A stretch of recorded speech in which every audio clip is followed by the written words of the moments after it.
वर्ष 2002 में संविधान का अनुच्छेद 21 जिसमें कि एक का जोड़ा गया और बच्चों को अनिवार्य शिक्षा का अधिकार मिला। 6 से 14 वर्ष के बच्चों को यह अधिकार मिला कि उनको निःशुल्क और अनिवार्य शिक्षा दी जाएगी। तो उसके परिप्रेक्ष्य में जब 2009 में आरटी एक्ट आया तो आरटी एक्ट में जो सेक्शन 23(1) और 23(2) है उसी को लेकर के सारा मामला है और उसी मामले पे सब कुछ चला है।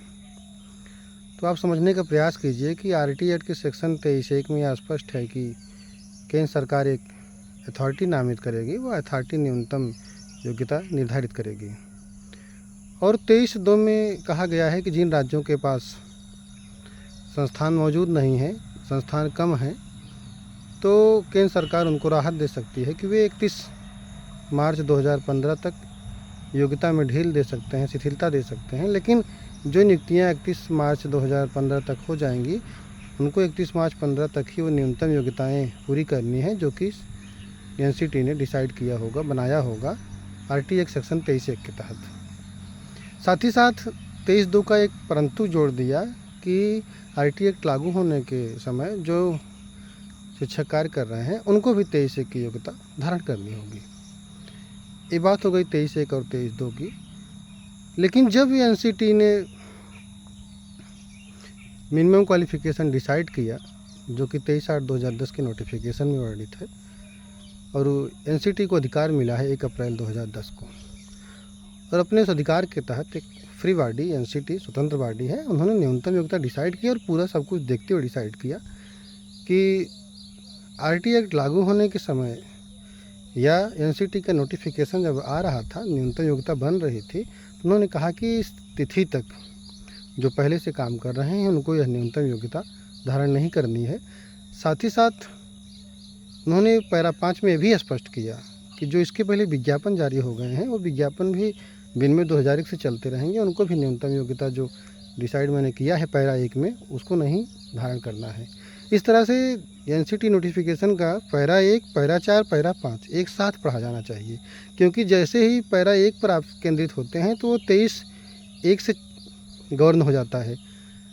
तो 23(1) के साथ में 23 ये पैरा 1 जो है उसको तो पढ़ाइए ही, उसके साथ साथ आप पैरा 4 और पैरा 5 को पढ़ाइए, क्योंकि स्पष्ट रूप से एनसीटी ने सब कुछ देखा है कि जिनकी नियुक्तियां पहले हो चुकी हैं उनको आरटी के दायरे में लाया है, और जब आरटी ने उनकी नियुक्ति नहीं किया तो उनको हटाने का अधिकार भी आरटी को नहीं है।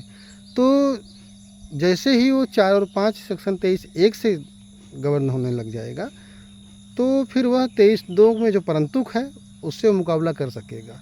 और अगर 23(1) में नहीं जुड़ पा रहा है 4-5 तो फिर वो 23(2) से मुकाबला नहीं कर पाएगा, क्योंकि 23(2) जो है एक्ट है और 4-5 कमज़ोर पड़ जाएगा नोटिफिकेशन। तो एनसीटी फ्री बॉडी थी, देखा जाए तो हमने तो लगभग बहुत अच्छे समझा इस मामले को। जो लोग अधीर हैं, परेशान हैं, किसी को अधीर परेशान नहीं होना चाहिए।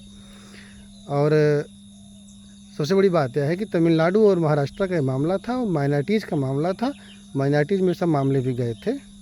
और साथ ही साथ सबसे जो बड़ा विषय रहा कि 31 मार्च 15 तक नियुक्तियाँ तमिलनाडु ने किया है बिना टीटी, और उन्हीं लोग को कह रही कि हम इनको टीटी नहीं दिलवाएंगे।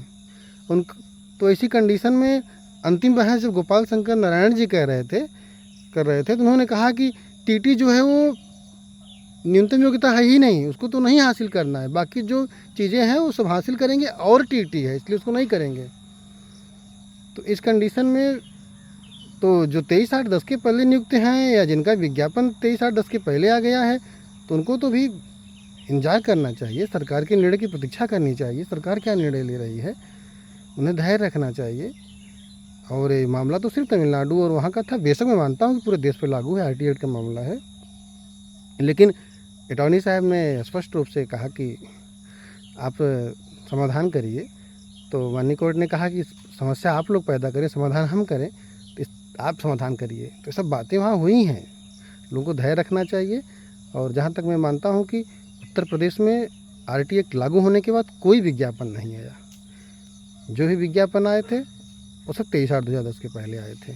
और उत्तर प्रदेश सरकार ने अलग बात है कि 29/7/11 के समय में अपना आरटी एक्ट लागू किया, लेकिन जो कंडीशन है सब बहुत विस्तृत बातें हैं, इस पर बाद में चर्चा की जाएगी। लेकिन सबको धैर्य धारण करना चाहिए, परेशान नहीं होना चाहिए और सरकार पर भरोसा करना चाहिए।